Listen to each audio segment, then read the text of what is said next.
Most bankers aren't ready to help you until after their third cup of coffee. But with Central National Bank's after-hours service, you don't have to wait for the bank lobby to open to get help.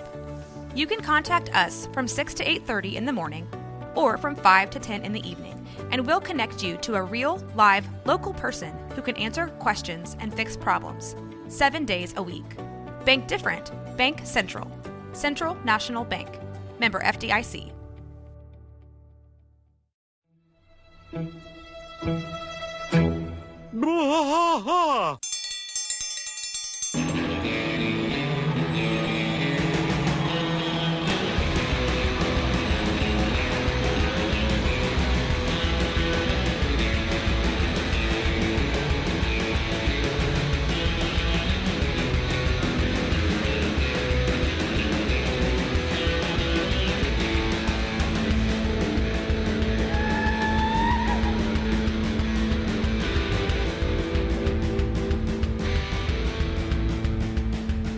I tried to fight all through the night, deep in the heart of Texas. The trailer park is nice and dark, deep in the heart of Texas. That drinks his brew and he spits his chew, deep in the heart of Texas. The TV blares, but no one cares, deep in the heart of Texas. Here we go! Hey there, everybody. Welcome back to Waha. King of the Hill Rewatch Podcast. I am Mike. And I'm Rusty. Rusty, we are in Season 2, Episode 9, The Company Man. Episode 9.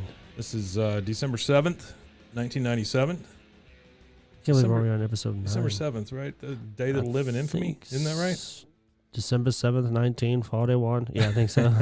That's what it sounds like. So you were telling me we got some May 11th, 97. We got some star-studded cast here. Yeah, so in this one you have Hank, who's trying to secure a deal with a guy who's a developer from New Jersey or something, I think. Boston. Yeah, Boston. Sorry, Yeah. Boston. Yeah. It's all the same once you go past the Mason-Dixon line. I think they're... Yeah, okay. All right. Gotcha. But you've got Mr. Holloway and Miss Holloway. Yeah. And these two people are played by Billy West. Mr. Holloway is played by Billy West, who is a really, really famous voice actor. Yeah, really does a lot famous of... I think he got really famous doing Futurama. Futurama, yeah, but he also did some voices on Doug, and he did some voices. He's done a shit Ren ton and of stuff. Stimpy. Yeah, did some Ren and Stimpy stuff. Isn't he the voice of SpongeBob? I don't. No, that's somebody else. Is it? Yeah, that's I another thought he guy. was That's a the voice of comedian. SpongeBob. Either way, yeah, he's prolific. He's done a lot of stuff. He Then you has. have his wife. She doesn't have very many voice parts in this, but his wife is voiced by Stockard Channing, which is a really odd name. But Stockard you would Channing. know her. Most everybody only knows her from Grease or from the movie Where the Heart Is with Natalie Portman, where she's the girl who lives inside a Walmart. Oh, really? Yeah, she's like this Oh, see, I don't young even know that Southern one. girl who gets abandoned at this Walmart. Every Southern woman knows what that movie is. It's a very Southern, it's a very trailer park Southern movie. She's like this trailer park teenage girl who gets abandoned at a Walmart while she's pregnant by her boyfriend. He just leaves her at this Walmart, so she lives inside the Walmart. Okay. I got you. You're saying Where the Heart Is. Yeah, Where the Heart Is. But Practical Magic also. Yeah, Practical Magic, Yeah. I would say. Grease, she was the beauty school dropout. No, she wasn't the beauty school dropout. she was the Don't Mess with My Silky Drawers. Yeah, she was the. Yeah. She was the. I had her name in my head. I should know. I know everything about that movie. Yeah. Keep your filthy paws off my silky That's drawers. right. That's right. Yeah, that's who she was. Dang. Yeah, I can't remember her name in it either. Somebody terrible. scream it at your my podcast sister player. my right sister's now. going to be pissed if she hears this episode without me saying her name. So this is one where Hank is going to use his sales skills. He fashions himself as a big time salesman of propane and propane accessories, Yep. and we don't see him on sales calls very often. No, you don't see him do anything. You honestly just sales think so he much. just holds down the fort there at the propane store. Yeah, so far. Yeah. If so far in the show, anyway. So we start off with Bobby at at the fuel Rizzo. store. Huh? Sorry, Rizzo. That's it. Yeah, it came to me. I had to get that out. I didn't want to get bitched at for that. So we see Bobby and Hank there at Strickland Propane, and Bobby is writing up his Sunday school report. Hank is, hey, Bobby, why don't you go ahead and read that Sunday school report to me like I'm a customer and you're trying to win my business. And Bobby's like, okay, well, the man I most admire is my dad, Hank Hill. He sells propane and propane accessories. That is literally all he's got written. That is it. Well, that's all you got. You know? And Hank's like, I like it, son. You grabbed my attention and got me Eager for more.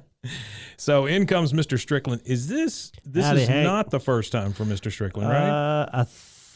Or is it? I can't remember. Sorry, yeah. So this is the first appearance of this episode. Like I said, this episode's got a lot like behind the scenes stuff. So this episode, you've got Buck Strickland's first appearance, MF Thatherton's first appearance, and also the first appearance of the Jug Store Cowboy Strip Club. Jug Store Cowboys. You know, I was looking that up while I was watching this, and you can buy some lovely Jug Store Cowboys T-shirts. And I got and this answers somebody's question that listens to our show, because they had pointed out to me that we had skipped an episode, and then they sent me a picture of the first season DVD's contents. Really? Well, this show was production code is how they did the DVD. So the production code for this show was the first season. They were going to use it in the first season. So the production code puts it in between two episodes in the first season. This makes more sense being in the first season, to be honest. It does, with and you. if you look at some of the drawing, like some of the artwork, not only and that, stuff, it establishes the character. That of too, Hank. yeah. It establishes and Buck. Hank a little bit more, but that's where, like I said, you first meet Buck Thatherton, so it made more sense. But they had shifted it and moved it, so that answers the question to the viewer, because I didn't have an answer for his question until we got to the episode. We strictly follow the IMDb pathway, is what we're following. Whatever the internet tells me, or specifically Hulu, wherever Hulu guides me. That's true. I would like the DVD those. I might have to buy the DVDs just so we can get all the behind the scenes stuff. Probably visit your local Goodwills and do that, make that whole collection happen. Yeah, probably. So I was looking up Jug Store Cowboys, and like I said, there's some wonderful Jug Store Cowboy merchandise you can buy. But I was also directed, whenever you look up Jug Store Cowboys, there is a picture of a strip joint here in Texas. And this strip joint is called Texas Showgirls. I don't know exactly where that's at. But proudly on their sign, they say, "We are now the cheapest topless bar in Texas," which I think is a weird brag, but okay. Yeah, that's fantastic. That is a weird brag. We're the cheapest. All right. So in comes Buck Strickland for the first time, and howdy, Hank. And that's always Mr. That's the same guy who does Bill, Stephen Root. Yeah. Doing his voice. And this is one of my favorites, because when you watch Oh Brother, Where Art Thou, there's a lot of Buck Strickland in that radio DJ that he plays in that movie. The voices are a lot the same. Oh, that's him, the blind guy. The blind guy? Yeah. Oh, I didn't know that's him. Okay. Yeah. So he comes in, just like Buck always does. Hank, howdy, what you got there, old chop? And he's talking to Bobby, and what you got there, old top? He's reading his report, and it's the man I most admire is my daddy. And he said, "You got that right, Bobby? 15 years I promoted him 15 times. Yeah. All the way to assistant manager. So what are the other promotions? It took 14 to get to assistant manager. To where he was at. He said, "You should be proud, son. You're his seed." And then Bobby, of course, in Bobby fashion, "I'm my daddy's seed." I'm my daddy's seed. Yeah, so weird. Buck tells Hank that he's got a grunt, which if you're not from Texas, I don't know if that's a thing or not, but I have heard old guys say grunt when they say they got to poop. Oh, I've never ever heard that. Yeah, I got a grunt. Let's take a little meeting in the back. I've never heard that. Well, he said, "Bobby, if they've got a problem with, if they've got a grunt to shit, Mike, they've got more problems than." Oh, they do call it that. Verbiage. I got a grunt. Yeah. And so he throws Bobby the key to the March of Dimes gumball machine and says, "All you can eat." Oh, you can eat. So now we transition into the men's room. I'm assuming they're at Strickland Propane. Yeah, I really like how Strickland sounds. Like, I like his voice a lot. They're gonna need a propane supply. Oh yeah. And so he is on the can, and he's having a meeting with Hank, who Hank is trying very hard to face the other way. It's often they have these meetings in the can. Well, what's funny is what comes in the flashback He says, have you ever heard of Holloway Hollows? And Hank pipes up with, that's the one that says country club living at price club prices, which I'm assuming he's talking Sam's, Costco, that kind of thing. Yeah. He said, yeah, that's the one. They're going to need that propane supplier. Holloway himself come down here to Boston to check us out. This one's big, Hank. Here's your sales kit. Gives him keys to a Cadillac. Yeah, and then gives and him a crisp $100 yeah. bill. And, the funny thing yeah. about this is I remember when these $100 bills came out. They used to be different than this, and then they came out. It would be many years before I would see a $100 bill when this episode came out. They came out with these had I believe the first ones had the magnetic strip in it, had the big Ben Franklin head and all that stuff. I remember when they went blue. Oh, yeah. And so he gives him his sales kit, and Hank is a little confused. Rental car keys. And he said, yeah, big old caddy. Yankees eat that stuff up like baby at Mama's malt shop, which is pretty gross. Malt shop. It's a gross thing to say, but okay. Well, I mean, yeah, it is. It is gross. Hank's like, what the heck is this? Mama's And malt shop. he holds up that Ben Franklin. Well, it's Southern, though. You know what I mean? It's blue collar and gritty. I get it's it. really It's blue just, collar if gritty. you think I've about heard it way worse on a production floor. Sure. So gritty. Mama's malt shop. That's a good one. So he asks him what the heck is this? He tells him it's one of them counterfeit Benny Franklin $100 bills. $100 bills. 100. Yeah. 100. And Hank proceeds to tell him that this is Hank Hill you're talking to. I'm not going to need all that James Bond stuff to make a deal. James Bond, $100 bill and a Cadillac car. Yeah, James. I don't need all that James Bond stuff. Maybe he means gadgets. I guess. Maybe in his mind, when he's going to do a sale, if he has anything else attached to the sale other than the pie So or that's pie his a la voice and his mode. pie. Yeah.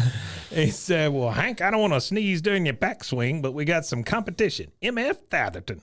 And then, of course, Hank, this brings up a big bad thing for Hank. He's just like, it pulls out of Atherton. memory. And this is this right here really lays the foundation of how crazily devoted Hank is to this old time. That's true. This old timer Strickland here, and it's really weird.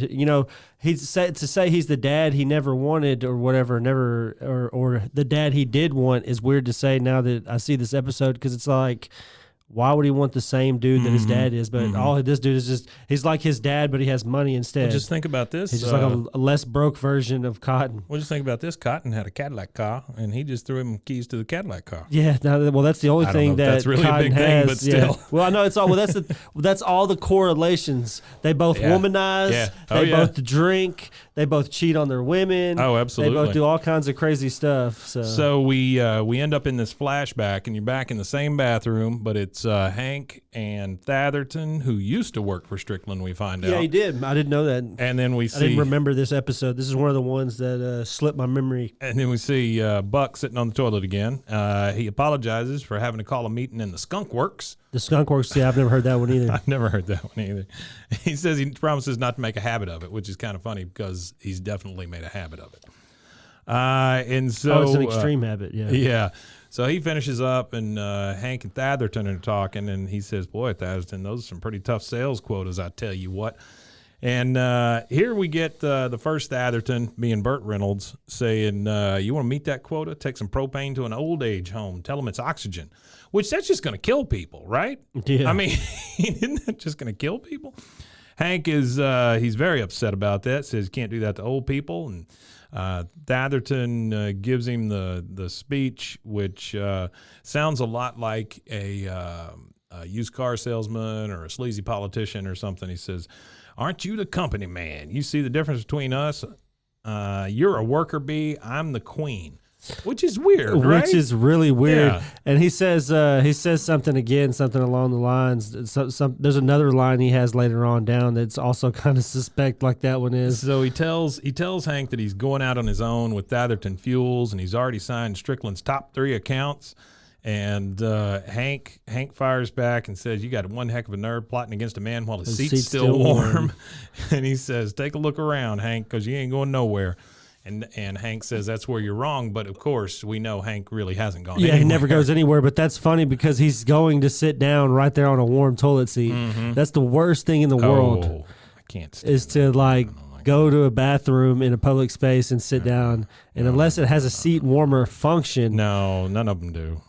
and none You of know them what I do. mean? None of them do. None of them do. So I if like you to sit think down, they do sometimes, but they don't. Well, I try to. If I sit down on one and it's warm, I just I close my eyes. I'm just like, oh yeah, I'm in a land of luxury right now. I'm sitting on a nice How often- preheated seat. How often do you use those toilet seat covers? You know those paper Honestly, ones? never. Really? I just clean the toilet seat off. I'll get like 3 or 4 of them. I'll 3 or 4 of Start them. putting them on top of each other. No, I never use them. I just get like a toilet, like a piece of napkin and wet it. The thing and is, it's wipe not the like seat down. it's not like the seat has a whole heck of a lot on it. You know, it's what's in the toilet that is worse. I would think. I would imagine. So we flash back to present day, and Hank's like, "You can count on me. I appreciate your confidence. I just want." And then Buck, he's done. He's like, "Hank, a little privacy, do you mind?" So that meeting is over. Hank. We're back at Hank's house, and Bill is like a moth to a flame. He's out there touching the car, the big Cadillac with the steer horns on the front of it. But it's funny the segue of dialogue from here because he's like, "Can I get a little privacy?" while he's taking a dump, and then the next lines are, "Look at this, it's long," and like it's so big. Well, it's funny because Bill is just out there talking to himself. He's like, "Look at this, it's long. It's like it's so big." He's Yeah. just like muttering under his voice. Yeah. It's just so weird. We go inside the Hank Hill house, and Peggy is talking to him. She's looking at the big Ben Franklin $100 bill. And she says, "He truly was the homely genius." And Hank proceeds to tell her that she can take a good look at it because it's going back to Strickland on Monday. Peggy wants to know why he's not using this for his big client. He said, "I've never needed a three-figure entertainment budget. yeah. 3 figures, $100. That's not how that works." He says, "I'm going to close this deal the same way I always do: a cup of coffee, a slice of pie, and a handshake. And if I hit a snag, pie a la mode." Which it sounds like you're trying to like get a little kid excited about something. Yeah. You know, it's not like a salesman. It's got to be thing. really good pie. I mean, for a that sales would be pitch. like the 50s or something, right? I mean, that's the way you sell something to somebody then. Nah, I thought they just like smoked a bunch of cigarettes and. Well, but again, you know, you'd go to the diner with Oh, the yeah, coffee yeah, and the the pie coffee. and all that stuff. Yeah, it's like Twin Peaks, damn fine pie. Oh yeah, Damn fine. damn fine pie. All right, so he's going to do that, and Hank goes outside, and now all the boys have gathered around this Cadillac car, and he's telling them to stop messing with it because Dale is over there pushing the horn, which is playing Yellow Rose of Texas. Oh yeah, and then he says that horn is for highway emergency use only, and you two get off. I've got to return this pimp mobile in the same condition. I thought it Pimp-mobile. was funny how he's always so. That horn is for highway emergency use only. That kind of crap. Like it's so funny. So Con asks him why he has a silly cow car, and then the boys tend to tell, Dale. Yeah, he Hank's tells, entertaining a business prospect from the East, Mr. Khan. so Con's like, "Oh, I It's see. weird how he says it. I like how he says it real slow and low. From the East." From the East, Mr. Khan. He says, "Oh, I see. Hank suck up to make sale," and that does rub Hank the wrong way. He's like, "Con, I've never had to suck up to make a sale, and I never will." And then they question what the Holloways look like because you know those Boston The types. stereotype of a Bostonian right here makes me They're laugh. small, They're pale, small, pale, and wearing penny loafers. We That's apologize to anybody from Boston. So we're at the airport, and they meet the Holloways, and Mr. Holloway already has what looks like a 40-gallon hat on. Yeah. He's got a cowboy suit, and what I mean by that is that Western cut. Those are usually made out of polyester. Or you with the know, leather those- cut that he's wearing or whatever. Yeah. Yeah. Yeah. So he's like, "Put her there, partner." And of course, he's got the Boston accent, you know, but he wants to be a cowboy so bad. And Hank questions whether this is him Mr. or not. Holloway, he goes, And- is a prom dress tight after a six-pack? Which way do you Cadillac? Yeah, which way do you And so Cadillac? Hank assumes he's got this one in the bag. That's what he tells Peggy anyway. So they're back at the Hill house. And, of course, Peggy comes out and says, "Would you like to freshen up with a nice hot towel? Here's one for you." And the thing that, and I know that Holloway says something about it, but when they start unfolding those towels and they're actual, like the size of bath towels. Oh, yeah, they're huge That's just towels, the funniest yeah. thing. He said- Texas-sized towels. And so Hank tells him that Peggy heated those towels on his propane-powered Hot Point range. Did a great job, I'll tell you what. And then Holloway really likes that, I tell you what. So he says he's going to say that while he's there. And Hank kind of launches into his first the first bit of his sales where he talks about Hot Point, which him having Hot Point is kind of funny. I know a little bit about Hot Point, and it's a real it's a Canadian company, or not Canadian, sorry, Ontario, California, sorry. Okay. I remember Ontario, but not Canada. It's in California. Yeah. And it's like a real American company. And it's been around since like 1903. When you say Hot Point, I think Magic Chef. I think Hot Point, Whirlpool. You know, those kind of brands. Yeah. So Hot Point, they were actually like the first all white, fully enameled like electric range. Oh, really? And first electric moistureless clothes dryers. Moistureless clothes dryer. Yeah. So they had actually they were the first one to give you a 90-day replacement guarantee of satisfaction on your product. So, but Hot Point's like a real American company. So for Hank to sell, which a lot of people don't know it, I imagine a lot of older Southern people would know it. Mm-hmm. Like at that age, like probably the 50-year-olds, 60-year-olds when this show came out probably knew what a Hot Point was because it was a big American appliance. And I think they used to sell Hot Point at Montgomery Ward's, and so this is 2 episodes in a row that I have referenced Montgomery Ward's. Yeah, because that's where you would have bought one at, was probably through Montgomery Ward or through a Sears catalog. So Hank launches into his first part of his sales. He said, "Well, I'd like to tell you, Strickland I'd like to tell you what Strickland can do to meet your energy needs. You see, at Strickland, the customer comes first. It's kind of interesting. The word customer begins with C-U. Well, we don't see you as just another sale, but as a member of our team. And that goes nowhere. I mean, it goes nowhere. This guy doesn't care at all one bit. He's looking for some like a Western movie. He's looking for some kind of John Wayne flick or something here. And so Hank looks over at Peggy for some help, and she just mouths the word pie. So now it's time. It's time to unleash the magic sales tool of pie or pie a la mode. They get to the diner, and it's Holloway, Bobby, and Hank there, and he asks him if he likes pie. And, of course, Bobby chimes up and says, I do. Like he doesn't know that Bobby likes pie. He said, they got the best pie in town here, Mr. Holloway, and it's cooked with Strickland propane, too. And Holloway is not interested at all. No, he's not interested, not whatsoever. Mm-hmm. He said, hey, look, there's a real old Texas jukebox, just like in the Last Picture Show. If the Last Picture Show is the only thing you know about Texas, then it is 1953. You don't know anything here. about Texas. Yeah, absolutely. So the waitress comes over and says, what do you have, Hank, the salesman special? He said, yes, ma'am, 3 slices of pecan pie and 2 cups of coffee. And then, of course, Bobby, 3 scoops of ice cream. Yeah, 3 scoops of ice cream. And so here's a teachable moment for Hank. He said, now, hold on, son. Let me tell you a little salesman trick. Don't start off with the ice cream right away, because if you run into a hitch, you got no place to go. No place to go. And then Holloway comes back, and he's pissed off because the Texas jukebox doesn't have the theme from Dallas on it. Like, what in the hell? Okay, so as a young man, I have been to a lot of Texas beer joints. Sure. And that is like at that's never on anything. From the age of 6 to I decided that I don't like beer joints anymore in my 30s. So there's no Dallas theme song. As a guy who was alive when Dallas was on, I don't think that was even on the jukeboxes then. I don't know that was playing anywhere. Maybe some Patsy Cline or something. Yeah, not the theme from Dallas. Maybe even like if you're in a really middle of nowhere kind of place in the 90s, you would have got stuff like Tom T. Hall and Ernest Tubbs and stuff still on jukeboxes. Yeah. But not Gary Stewart. Not anything from a TV show, not a soundtrack from a TV show. No. So Hank's is trying to get this back around to the sale, and he says, Mr. Holloway, I won't beat around the bush. There's 14 reasons to go with Strickland. Can you imagine sitting there and having Hank tell you the 14 reasons to go with Strickland propane? I would have went with They're very compelling reasons, by the way. I would have had to go with MF Dadison on that one. And so Holloway starts just singing, JR, he's a really bad guy who lives on a ranch with his mom. I'm going to call you JR. Yeah. Why is he singing? All right, and then we get our introduction to Thatherton as Thatherton Fuels. Fuels, not working for Strickland anymore.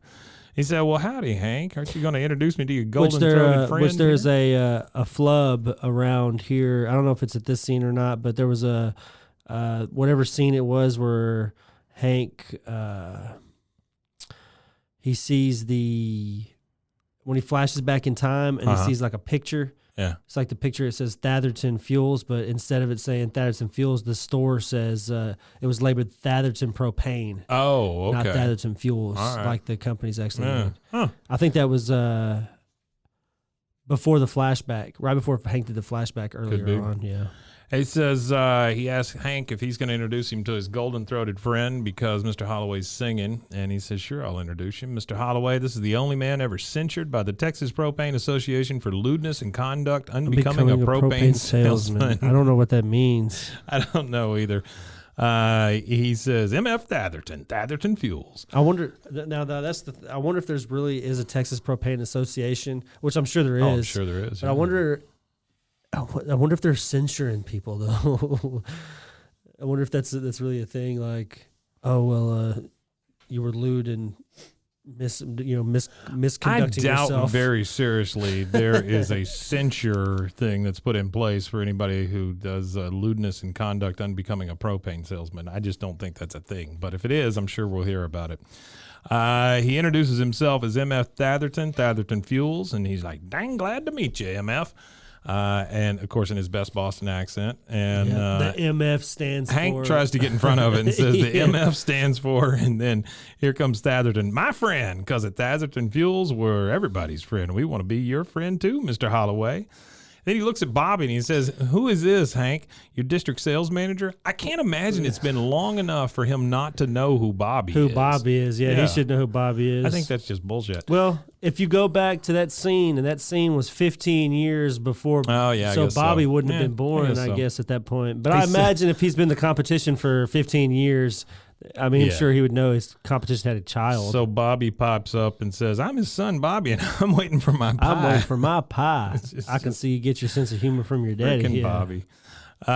He says he gets his sense of humor from both his parents. "Thank you very much," Yeah. which I don't know what that means either. But I don't okay. even know what that means. Yeah, And he I think says, that's his fragile masculinity. I think so. He says, "Pleasure meeting you, Holloway. I'll let Hank get on with his 14 reasons speech." And then Holloway is really taken by Thatherton and says, "Bobby, you can tell your Sunday school class that you met a real Texan today, M.F. Thatherton." And so Hank, in a last-ditch effort, says Joe Tiffany, which wonderful Texas name, Joe Oh, Tiffany. Joe Tiffany. Yeah. Hey, Joe Tiffany. You better make that pie A la mode. All right, and that is a commercial break, and we're going to take one too. We will be right back. From the host of the popular podcast, The Only One in the Room, Stash by Laura Cathcart Robbins is a propulsive and vivid memoir about the journey to sobriety and self-love amidst addiction, privilege, racism, and self-sabotage. Best-selling author Holly Whitaker calls it an irresistibly delicious story, and MacArthur Foundation fellow and best-selling author Kiese Lehman says Stash is emotionally riveting. Buy Stash by Laura Cathcart Robbins now, wherever books are sold. Looking to start a business? You'll need a registered agent to receive legal notices and documents on your behalf. Look no further than Universal Registered Agents. Our team of professionals will ensure you never miss an important document, and we can even help you form your business with services like entity formation and document filing. Plus, we'll help you switch to our service for a lower cost and pay the change fees. Trust Universal Registered Agents to help your business succeed. Contact us today to learn more. As if the McCrispy couldn't get any better, Bacon and Ranch just entered the chat. The Bacon Ranch McCrispy, available at participating McDonald's for a limited time. Ba-da-ba-ba-ba. It is summertime here in Central Texas, and I don't know about you, but I am already sweating. Oh yeah, I've got swamp ass and ball sweat more than I know what to do with. And you know, if it wasn't for Ballsy and their products, Ballsy, I'm sure right now I'd be able to smell my own balls. So I'm really Not you know, great. thankful for their products. Yeah, you know, your cleanliness is a reflection of you, especially below the belt. And you know, I I think about cleanliness a lot because, like, I've got a beard. I've had one for a long time. You've got one. But I never really think about taking care of my down under as I do my face. Oh yeah, absolutely. I don't think that a lot of people, think about keeping their balls clean and fresh. No. I think that's an endemic in males is keeping our groin area clean. Yeah, because I mean, it's no secret that balls are prone to odor, sweat, irritation. So you need something like Ballsy. Yeah, so guys, you need to upgrade your balls game with Ballsy. They've got quality, long-lasting products formulated to keep you fresh, comfortable, and confident. And for me, I tried out the Ballsy trimmer, the beard trimmer part of it. I shaved my mustache with it. That's the cool thing. It comes with both heads. It comes with both heads. So it's not like you have to use the same head on your face as you do your intimate regions. Yeah, your intimate regions. Yeah. So they got your sack covered with a ball wash, sack spray, and more. And I'll attest to the ball wash. My balls have never smelled cleaner and felt fresher ever in the entirety of my life. So yeah, I took a small sample of friends and family, and they said my balls smelled wonderful. Well, that's good. Yeah, that's good. My dog it told was me uncomfortable after that. Yeah, I'm sure it was. Yeah. So when you go to Ballsy, you can get different things like you can take a quiz to see where to start. They have a sack pack. The sack pack has all of it. It's the ultimate trifecta. It is the ultimate trifecta of products, specially formulated to take care of your most prized possessions, which should be your balls.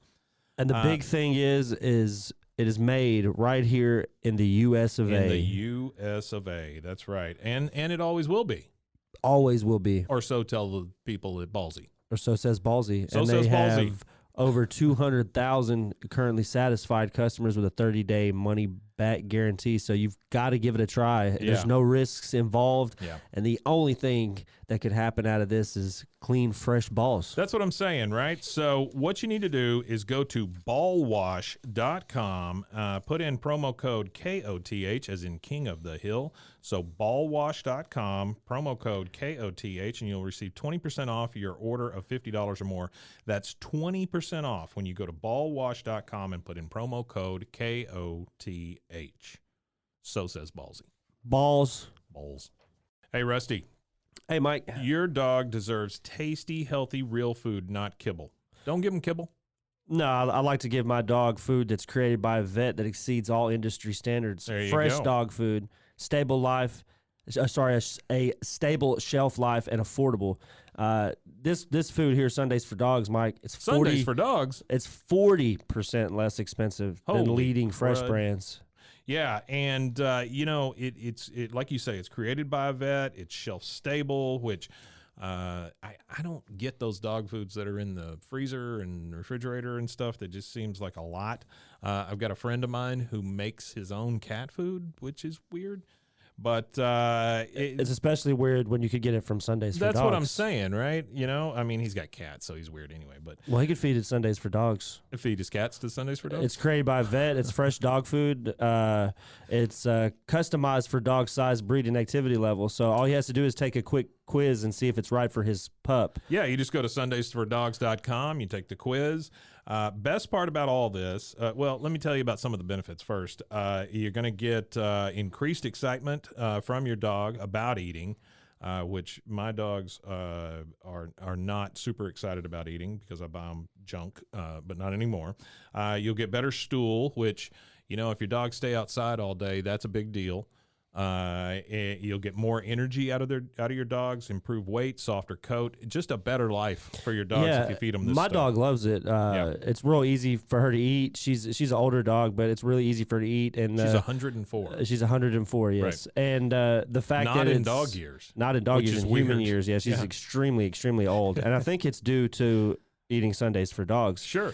Which the quality ingredients are really good for her health. The crap they put in, a lot of the store brand It is stuff junk, is just yeah. junk for them. and a lot of filler and stuff like that. It's And like she's- feeding your kid Doritos all day. yeah, that's you what know? it is. It's like a bag that of kid's Doritos. gonna stop up at some point. And Sundays for Dogs is like a bag of carrots with It is. It's like carrots and real meat and things just like good that. stuff. Yeah. You know, if you go to sundaysfordogs.com and take that quiz and figure out the right plan for your pup, the best part about that is you can get 35% off your first order if you use the code KOTH, as in King of the Hill, KOTH, and you'll get 35% off your order. Well, 35%. That's a big good. deal. That You know, is a big deal. most of these things you hear is 10%, but for this one, you go to sundaysfordogs.com, enter KOTH as the code, and get 35% off. Yeah, that's great. Woof. Watch us fight all through the night, deep in the heart of Texas. Okay, we're back, and we see Hank with Mr. Holloway. Mr. Holloway out in the middle of nowhere. Middle of nowhere. Says- Which this is a really weird business tactic. It is a weird business. Let me just tactic. take you to the middle of nowhere. He But I said- guess, you know, for the instance of what he did it for. So he goes and says, it's the only place, or so he says, under your very feet, Mr. Holloway. It's what's called the Propane Crossroads. It's the only place in the world you can straddle the east and west pipelines. And then he spread his legs and stood on either side. And then he said, you want Texas, Mr. Holloway? This is Texas. So this guy right here being a prick, for a lack of a better word, and he goes, well, where are the oil wells? Where are the rattlers, JR? I want to buy a 6-shooter. So he has this, like I say, he's expecting the Wild West coming to Texas. Oh yeah, which he is a wants- question. We still get that though. I still get that. Well, that we got that from in our other podcast that we do, the David Letterman podcast, when we Oh yeah, we interviewed Jay that guy. Stern. Yeah. And he was like, well, how is Texas? He was asking us Yeah. whether we ride horses and all that stuff. Yeah, other kind of wild stuff. You have to crazy. go check that out. But, But here's my question about this scene. If you were to find out where the east and west pipelines straddle each other, is that where Arlen is? no, they probably drove out. You think they drove? I think they probably would have had to drive out. Okay. But how far is Arlen from Midland and Odessa? I see- mean, see. I wonder where the pipeline actually meets, which is probably Or whether it actually probably get meets you on or a not. list. It may not. Probably get you on a list true, looking if it you up. look at the These days, pipelines, with the way that's right. energy crisis is, That's right, you'd that's probably right. get put on a list looking up the location of a pipeline. So from this scene, we get over to Hank's house again, and it's Peggy and Mrs. Holloway, and Peggy is serving her some Frito pie. But Frito pie. She's letting her know it's spicy, spicy, spicy. And so Mrs. Holloway tries it. And she says, Which that's spicy yummy. though? How could anything that Peggy makes be spicy? I don't know. We've already been told that she Are Fritos spicy? doesn't put anything in there. Yeah. Is she trying to say Fritos are spicy? She says, yeah, that's yummy. And Peggy's like, yes, it's wonderful. She says, but Peggy, you shouldn't make such a fuss over me. I just want you to be yourself. And she goes, that's the only I'm a gal I know how to be. That is so Peggy right there. That is It's such a just Peggy thing because fantastic. it's also like not what she does. No, she that's tries true, to too. be. Sometimes she tries to be too much of everything but herself. She does try to be everything to everyone. We're back in the car, back in the Cadillac car with Cadillac car. with the boys, and it says, Mr. Holloway is he's just an ass. Number one, the guy's just a jerkwad. He's like, I told you nicely to buy me a gun. Buy me a gun. Buy me a that's gun. a big deal. That if is you a buy big somebody deal. a gun. And Well, so, not in Texas. well, that's true. Hank's like, well, I know it's always fun to take home a keepsake, but your time is so valuable. And that's what I mean by being Texas. Hank didn't even think of anything about No. actually buying the No, gun. He no, was the just like, gun oh, wasn't he's a just trying to make the problem, yeah. sale. He's still Yeah, it's true. on the sale. He would have bought him the gun if it made the sale. And so they're driving around, and the only reason I think that this is close to where those pipelines meet is because they're driving around, and Holloway's like, "There's nothing out here."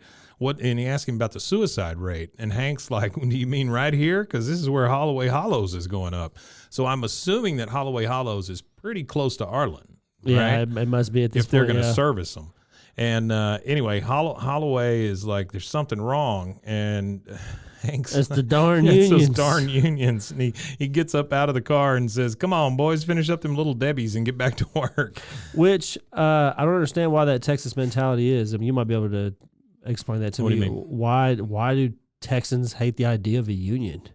unionizing at work. I don't think that Texans have always hated the idea of a union. I think unions got got made into the big boogeyman during the Bush years, the Reagan years, Bush years. They were saying that unions cause job loss. Basically, all they're saying is if you guys group together, then these companies can't manhandle you anymore and can't tell you what to do. So the beginning of Rush Limbaugh's career. Sure, Okay. pretty much. Yeah, that's about right. Yeah. There are some places where unions make total sense, and there's some that aren't. But to say I'm either pro-union, anti-union, that's not the way the world is. Yeah. There are lots of shades of gray in this world, and everybody tries to reduce it down to black and white. Yeah, So it never is. Yeah. there's my soapbox. So he tells them to stop eating them Little Debbies and get back to work. And Holloway says, no. There's something wrong with you. Where's your cowboy boots? And Hank launches I don't into, have cowboy boots. have cowboy boots. It's Texas has changed a lot. since the 1850s. Yeah. Yeah. And Holloway's he's Disappointed. He's very disappointed. He's Almost like, pissed off, more than disappointed. geez, I just wanted to see some boots or spurs, anything. I come all the way from Boston to see Texas, and you don't have real boots, guns, or nothing.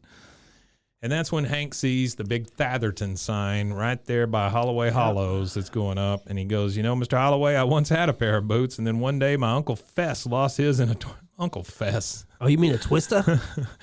And so he says, yep, a big size. And this is when Hank really goes out of his comfort zone. He starts lying to him.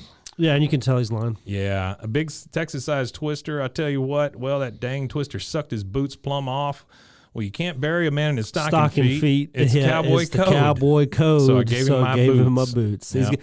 You got to have boots in the afterlife. And so Holloway perks up a little bit. He likes that story a lot. But Bobby, it being in the back seat, he's like, I always thought you were afraid to wear boots because your toes are fat, Yeah. which is pretty fantastic. And then we go to Peggy and Mrs. Holloway kind of just driving around on a leisurely drive, and they pull up in front of a house. And Peggy lets her know that in the summer of 1953, something that she treasures happened right there in that pink house. She wants to know what, and she says the noted poet Ogden Nash wrote his poem, The Cow. So I never heard of Ogden Nash before. I guess that's a great American poet I've never heard of. Well, he's known for his brevity and his shortness of poems. So that's his poem. uh-huh. The cow is the bovine ilk, one that is moo, the other milk. Yep, End. that's an actual poem. Oh, yeah, okay. that's his. Yep. I'm not sure how somebody like that gets famous, but all right. Because he wrote a poem called "The Cow." I mean, That's true. that was like He was in the that right was the place at the right time. 1953's Yeah. equivalent of viral. Yeah, I guess you're about right. So now Hank is kind of giving in to this whole thing. They are at the boot store, cowboy store, whatever you want to call it. And the poor guy is trying to put boots on Hank's feet. He says, sir, I don't Doesn't recommend work. a cowboy boot for a chubby-toed customer like yourself. You might want to try a Birkenstock. Birkenstock is not what you want to say to Hank. No, Hank's just like, it's not shut what the Hank hell would ever up. wear. But Hank would probably walk around barefoot before wearing a pair of Birkenstocks. Not Birkenstocks. No, I don't think Hank wants to show anybody his toes, number one. That just doesn't seem like Hank. It seems like he would be in sock feet before he would show anybody his toes. But Mr. Holloway has now picked out Hank some spurs. And, of course, he calls Hank JR every time he talks to him. Yeah, Bobby's very proud that he helped pick them out. yeah. Bobby's super proud at this point. Bobby's just like a parrot at this point, on Hank's shoulder. And Hank says, well, that sure would complete the outfit, but I don't want to scar the carpet. And this poor guy on the ground, he's trying to put these boots on Hank. He's like, who cares about the carpet? You hurt my feelings. Yeah, you know what And else he needs? A hat. He tells him that he needs a hat just to get back at Hank. And, of course, Mr. Holloway's like, yeah, big old cowboy hat. I want to see Texas with a guy in a big cowboy hat like mine because he's wearing that giant freaking cowboy hat.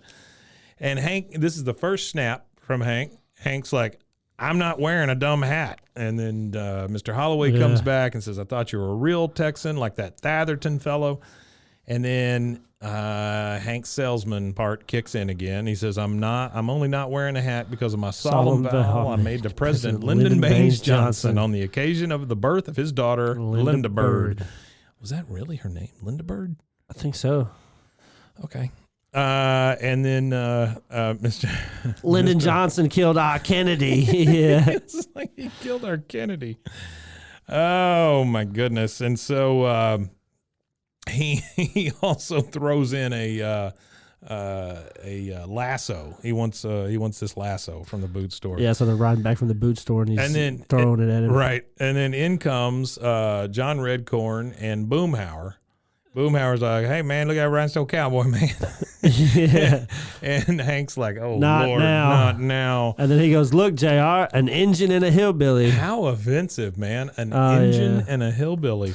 And but they don't flinch. They never say anything like that themselves, I don't think. Oh no, Not they would that never offensive. say anything like that. Yeah. They say whatever was appropriate for the era, but even I think that was even offensive Yes, in the 90s. that was pretty offensive. Yeah, he And he goes, "You might want to call Dr. Scholes, man. 911." He said they're pointing at his boots. Y'all look like that dang old Hoss Cartwright with that old crap man, your toe cramp.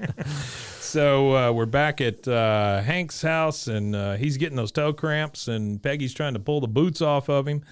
And she just wants to know what's going on with Hank. She goes, "The way Bobby tells it, you bought my freedom from the Comanches with your rodeo winnings, And you were worth which every is penny." fantastic. I think it's funny that he says, "And you were worth every penny." Yeah, he says, Peggy, being a salesman is just like being an actor. I'm just playing a role. You know that fella, kind of like that fella at the dinner theater you like so much." And she says, "This is not Camelot, and you are not Jason Alexander." So he points at what Peggy is wearing, and she is wearing a very stylish pantsuit. It's an all-in-one piece pantsuit. And he says, "You're not wearing that to dinner, are you?" She says, "What, you don't like it? It's a special pantsuit for tonight I got, and it came from Frumpy's." Frumpy's. What a great place for a woman to shop. Frumpy's.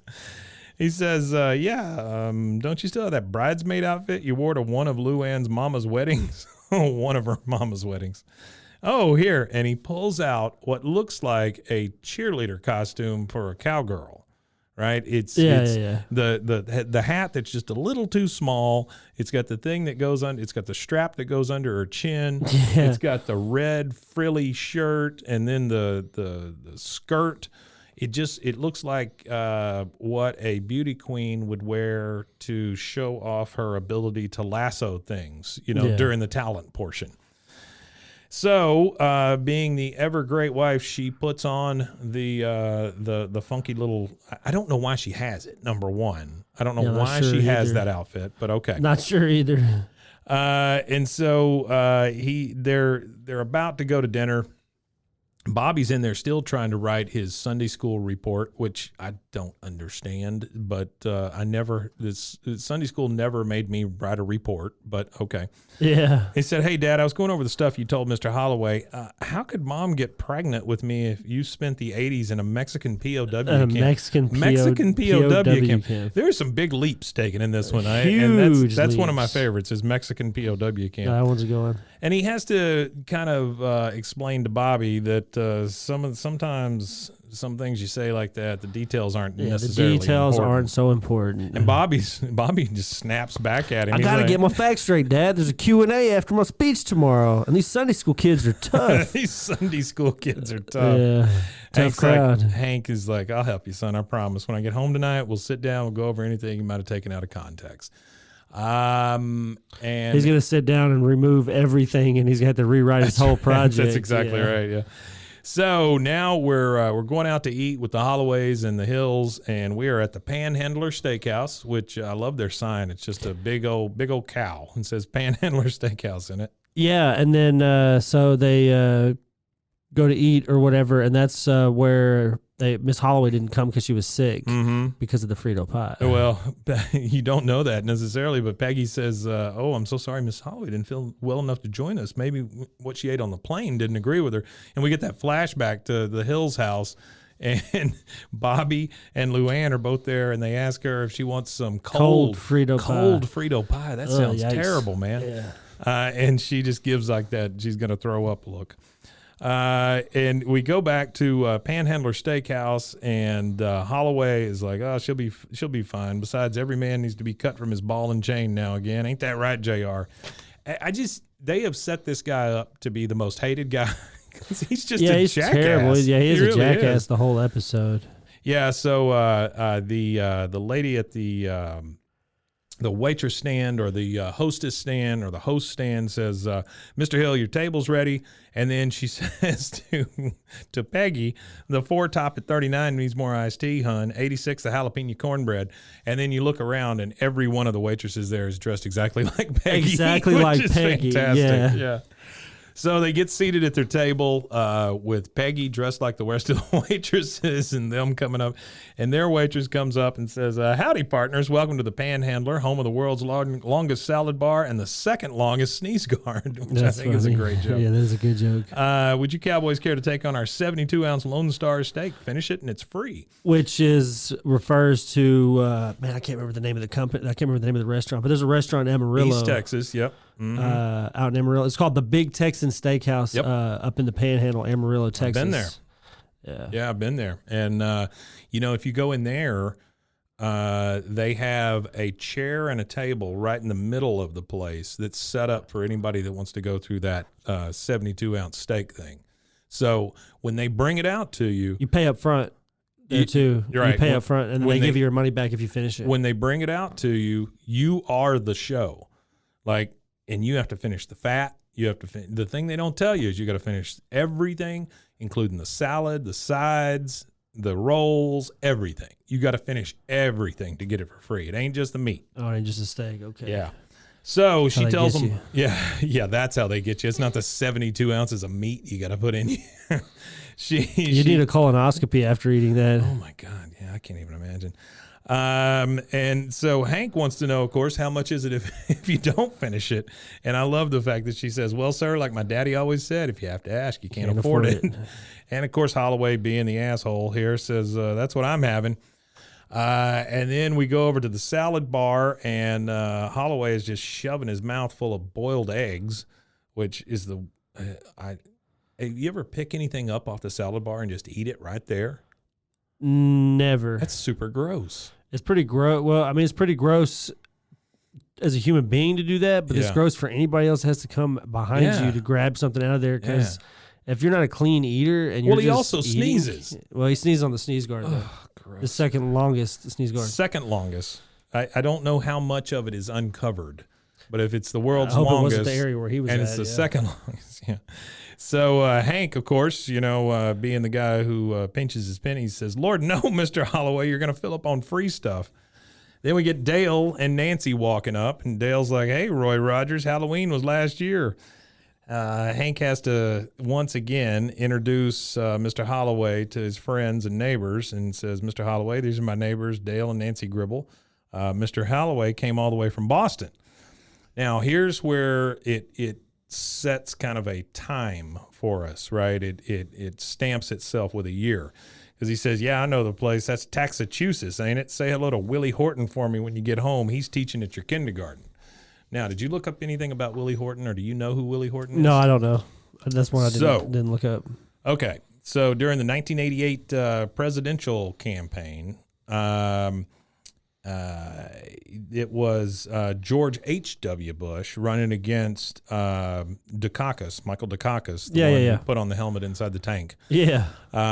Willie Horton, born in 1951, this is from Wikipedia, it says, is an American convicted felon who, while serving a life sentence for murder without the possibility of parole, was the beneficiary of a Massachusetts weekend furlough program, which doesn't make a lot of sense. I don't know why you're giving a convicted killer who's given a life sentence a weekend furlough. He did not return from his furlough and ultimately committed assault, armed robbery, and rape before being captured and sentenced in Maryland, where he remains incarcerated. Oh, wow. So this guy was pulled out during the presidential campaign as a reason, because Dukakis was from Massachusetts, not to elect him because of his politics. Oh, okay. That's exactly what this was, yeah. This was when George H.W. Bush was the vice president and the Republican nominee, and again, running against Michael Dukakis. Yeah. There you go. There's your history lesson for the day, kids. And so Hank spouts up real quick and says, I'm sorry, Mr. Gribble, but a cowboy doesn't talk about politics at the chow wagon. Happy trails, just trying to get rid of it. Yeah, I haven't got my croutons yet. Well, the weird thing is Dale doesn't say croutons. He says croutons or something like that. Croutons or something like that. Really Yeah. weird, yeah. So we're back at the table. They bring Holloway his gigantic 72-ounce steak. He cuts into it, eats one bite, pushes it away from him. Oh, and stick says, a fork in me, I'm done. Yeah. And Hank's like, oh, no, you're not. No, you're not. He And said, then- give me a quarter, JR. It's really weird. He's like, give me a quarter, JR. I'm going to go test my grip. Have you ever used one of those grip machines like Yeah, that? yeah, I've used it before. I never enjoyed that. I didn't know what it was about. Like I the only allure that it had to me was I felt like I was in like some Guy Ritchie movie or something, and you're like on the like beachfront in England, because there's a place in England called Blackpool, and it's where all the gypsies would sell stolen stuff, and Oh, really? they'd have little booths, and it's like a family place. They would have like the carnival, and they would have like the pier that had So all it's the real fun stuff touristy. on it. Yeah, it's a really big tourist trap thing, and they would have all these test my grip or test my strength or Well, I understand the test my fortune strength teller thing, right? and- I yeah. understand the fortune teller stuff, even though really appropriated. well, it's a but- manly thing though. Grip. I'm sure if you look back at the test my grip machines, it probably goes back to the I'm sure it goes back early to the 1900s, 20s, yeah. 1800s, whatever. Yeah. I just think of a big guy with like it reminds me of like the old weightlifters with with the big handlebar they mustaches. had the big and handlebar stuff. mustaches with the barbells that were just like Oh, metal sure. balls. Yeah. Yeah. Ballsy. Ballsy. Yeah, metal ballsy. Keep your metal balls clean. Yep. So this is really the first time that Peggy speaks up about what's going on. Yeah. She says, oh, I thought so. You got something right there on your back, honey. And he says, what? And she goes, footprints. and then she gets brought down a peg because the head waitress comes over and says, break time's over, darling. Kitchen's backed up. Yeah. Just wonderful. Hank goes over to the grip machine where Thatherton is now standing with Holloway over there testing his grip. Hank tells Peggy before he leaves that he's making some progress. He can always tell when a customer's close. And then we hear the announcement overhead that says, Thatherton, your table's ready. Yep. And so he goes over to him, and Holloway tells Hank that his friend Thatherton's taking him to that club where all the waitresses are former Dallas Cowboy cheerleaders. Yeah. And he says, well, it's too late, Thatherton. If anyone's taking Holloway to a gentleman's club, it's me, which is so anti-Hank. Yeah, really anti-Hank. I can't even imagine Hank going into a stripper bar, but it happens. A younger Hank maybe, but not a married man. Hank. I don't even know about that because you remember when Cotton takes him to the hotel, even there. Oh yeah, he you was all can't wigged do a out. Yeah, thing. you're probably right. You're probably right. So Burt Reynolds / Thatherton says, well, then I'll see you over there then. And Holloway really likes him, says, I like that guy. Hank says Holloway don't move a muscle because he's basically had all he can take. Yeah, he has. He goes into He's the getting more out with bathroom, and then Holloway just being a jackass. He's like, get me some protection too, which is just, again, it's gross, Yeah, right? it's You're weird. just like, go get me some condoms. I mean, for high school or Yeah, college maybe. kids or something. Maybe. Like you could get away with that as a teenager, in your early 20s. But Sure. if you're like a 40, 50-year-old man talking to your buddy like, yeah, grab me some protection too, you're either single or just weird. That's true. Yeah. And so the last shot we get before another commercial break is Hank kind of staring at himself in the bathroom mirror and hearing Bobby's voice saying, the man I most admire is my dad, Hank Hill, Yep. which that really cuts to the quick. Yeah, it does. So now we're at Jug Store Cowboys. Wonderful name. And Peggy is letting them out there, letting out Holloway and Hank at the stripper bar, which is nuts. She says, okay, have fun, boys. And then Hank is kind of crawling out of the car. He says he thought she was going to be mad because he was supposed to help Bobby. Well, that's what he says. I thought you might be mad, and then Yeah. he looks over at her, and she's got this She scowl is on her mad. face. Yeah, she's Yes. pissed. She's not going to let Holloway know, but she is pissed at Yeah, Hank. she's pretty pissed. He says, I was supposed to be helping Bobby, and instead we're going to the Jug Store Cowboys as part of my work-related sales excursion, which is, you can always tell when Hank's in trouble because he over-explains things. He says that, as I said, keeps you in pretty dresses like that one, and she's just like, get out. And then he has to ask her for $50. He asks if and she can then loan after him asking for $50, 50, he asks for some ones, for the G strings. She just chunks some money at him and takes off. Yeah. Now we are inside Jug Store Cowboys, where there's a lot of dancing going on, a lot of guys at those tables, those little tiny tables where two guys sit and watch women undress and dance around. It's just the weirdest. Strip joints to me have always been the weirdest thing in the world. I didn't mind them. I went a few understand times. them. I went a few times, but for me, anywhere there's alcohol and people drinking alcohol, I try to avoid. So if there was like a alcohol-free strip club, I probably wouldn't mind going to one. But like, I don't really, I don't know. I think alcohol and women and it's just literally a room full of sweaty dudes is. I mean, it's just not really what I'm. The thing I don't really understand like. about strip clubs is you go in there to get all riled up and then you leave. That just seems like a ticking time bomb. Yeah, you're to paying me. for blue balls. Yeah. When you could get it for free from somebody at a bar. Hank is not worried about this at all. He's still in sales mode. You know how to keep your blue balls clean? Ballsy. Ballsy. Yeah, Hank goes into telling him about how versatile propane is. It'll do everything that natural gas can do and more.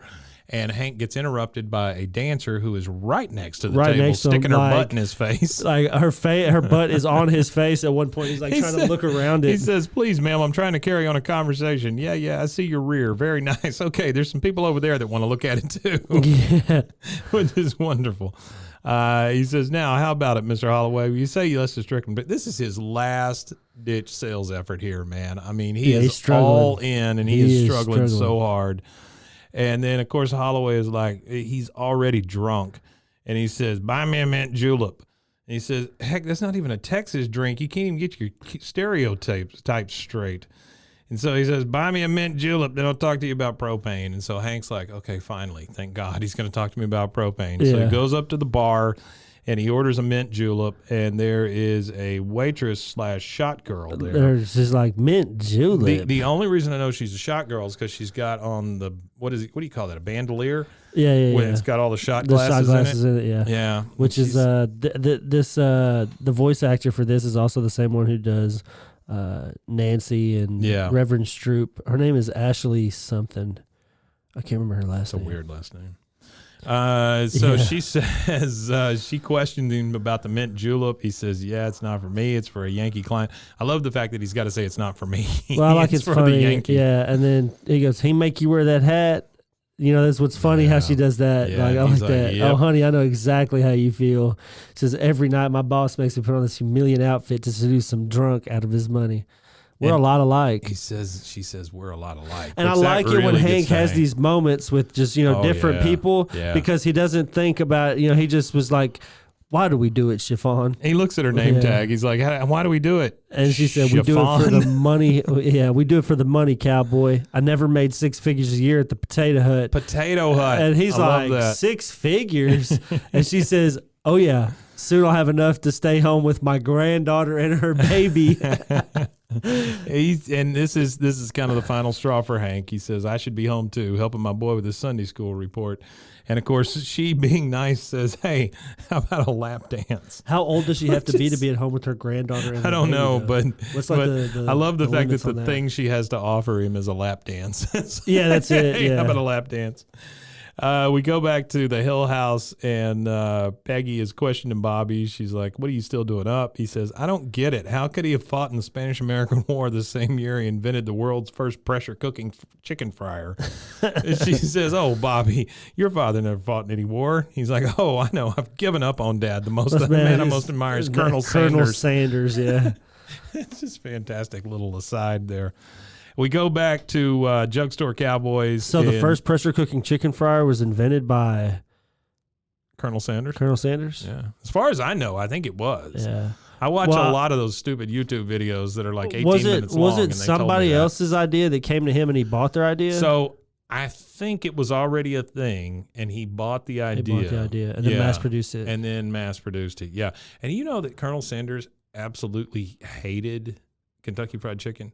Like in the later years, he would go to these restaurants and he would say that he absolutely hated this product because it wasn't what he originally made. Yeah. He said that the gravy tasted like glue, and he just hated He hated the food. Do you remember And the he Kenny would go Rogers? out and say that. Do you remember the Kenny Rogers Roasters. chicken? You remember Yeah. Kenny Rogers Roasters? You know it still exists. Oh yeah, in Southeast Asia. We had one on Valley Mills here. Yeah, it's the only place that exists anymore is in Southeast Asia. Really? I was watching a weird food documentary. It was talking about all the food places that existed and are now dead. You know, some of them died out completely, and they only exist in stores with I whatever think you and I are merchandise they watching had. the same things We on might YouTube. be, I yeah, believe we might are. be. I watched one about Zima the other night. Oh, Zima! Did you? You know they brought it back for a little Yes. while. Yeah, So I you bought watched some to the try exact- it. see, Yeah, I you bought watched some to the- try it. I think yeah. you watched the same one. It is still big in Japan. It never went away in Japan. I never went away in Japan. So all That's right. what it is. There's a lot of American products that do that. They This go has big nothing to somewhere do with else. King It of the really Hill, but doesn't. I'm going to give you a little Zima history lesson real quick, Let's do just it. because I've watched this No, that's YouTube great. I video. love it.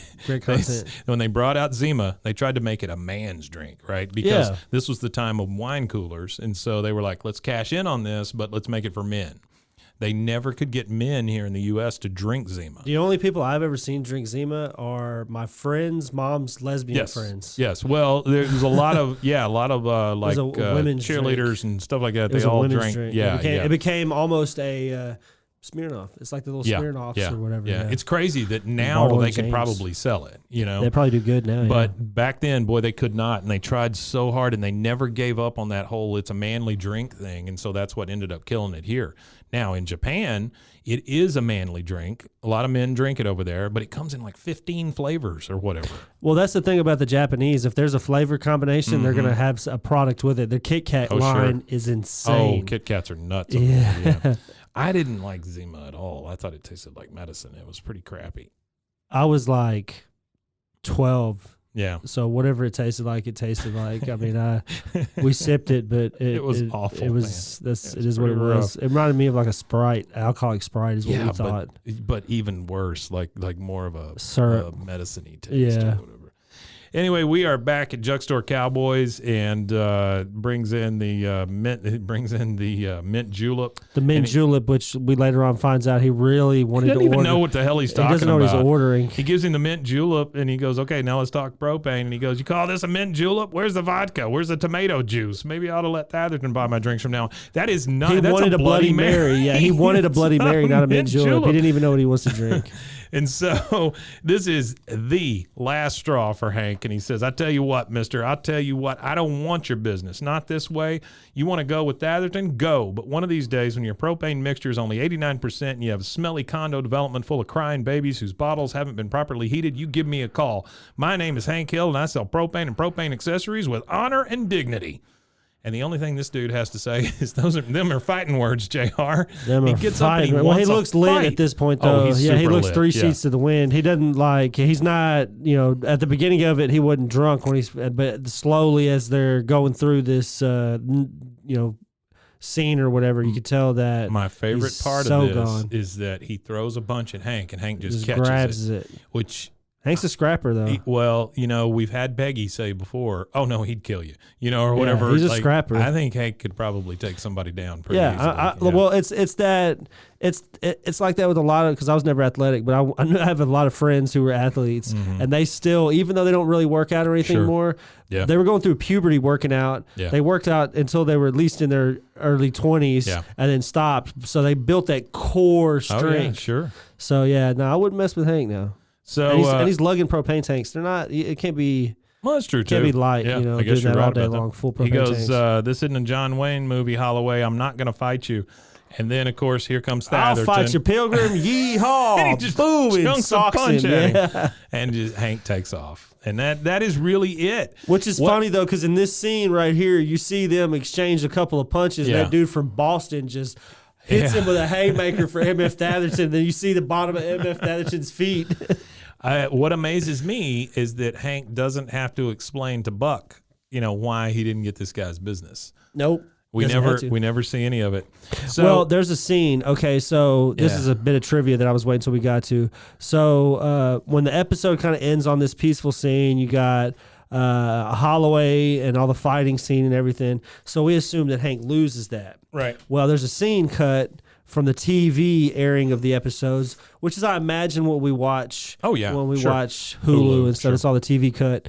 Well, the scene that gets cut actually reveals that Mrs. Holloway is the one that actually owns the company. Oh, And it's actually in her name. So she's the one that actually had to be that wooed makes or way whatever. more sense in the fact that she liked what Peggy was doing and all that stuff, Yeah, because and then honestly, she awards the account to Strickland. So Yeah. the cut scene, so the deleted scene is actually on the DVDs. That's why I got to get the DVDs. she honestly is. if y'all want to buy the DVDs for us, just let me know and I'll set up a PayPal or whatever so y'all can send it. She honestly is a totally secondary throwaway character in this thing, and Yeah, she that is. makes So that's way a more scene, sense. I feel yeah. like that's a scene that got cut. So that cut scene or whatever, it kind of explains it a little bit more. But I guess they probably just ran out of time, and that was just something that had to get cut. So we end this thing up. We're at church, and Bobby is up presenting his Sunday school report. It's hilarious. For some reason. It's great. I like it. I love this. I've been to a lot of Sunday school, and I know you have too. Oh yeah. I don't ever remember anything like this in Sunday school. I never had to make a presentation. Most of it was me trying to hide playing my Game Boy and then getting it taken away. Sure. Literally every Sunday it was me like. Or like a group trying to of you hide. up there singing or whatever, Yeah. and you just mouthing the words because you don't want to sing. But we get Bobby standing at the pulpit, and he is reading his report, and he's obviously summing it up. He says he doesn't have an oil well, he doesn't own a Cadillac, and he doesn't wear cowboy boots because he's not a cowboy. And on account of they squish his toes.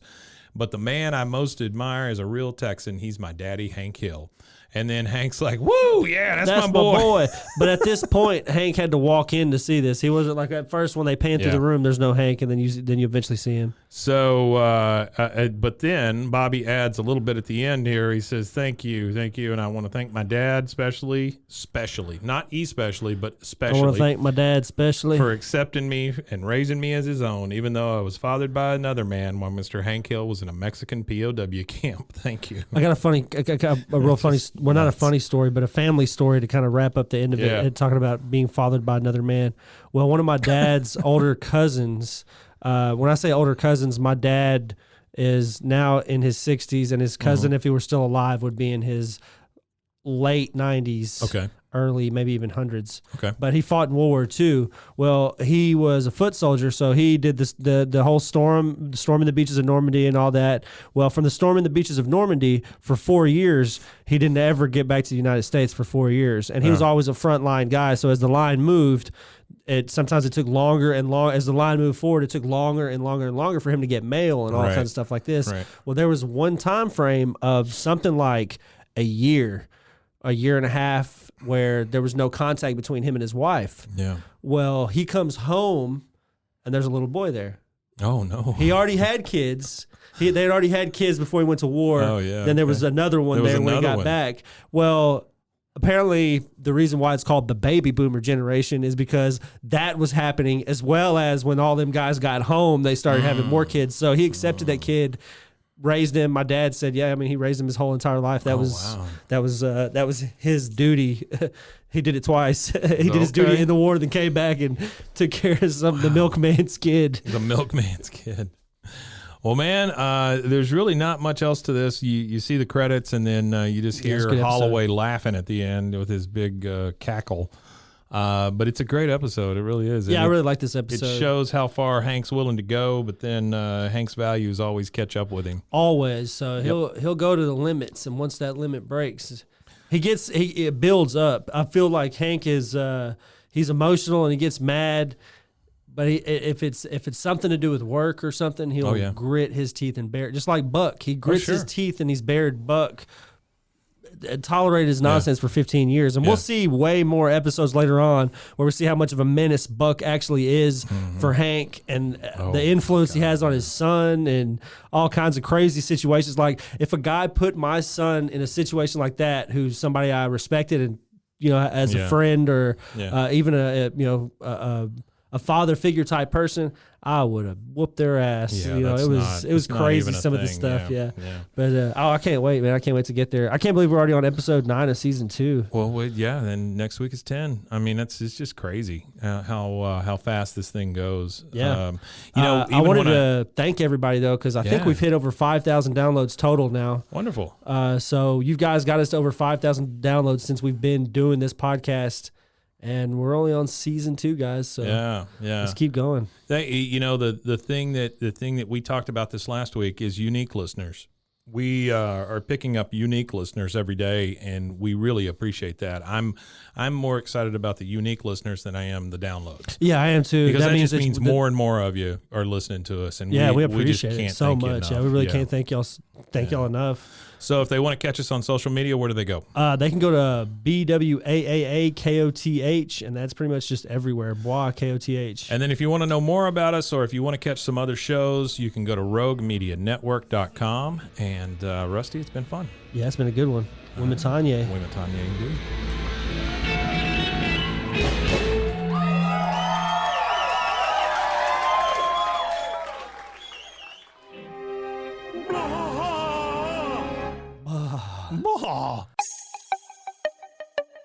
This has been a Rogue Media podcast.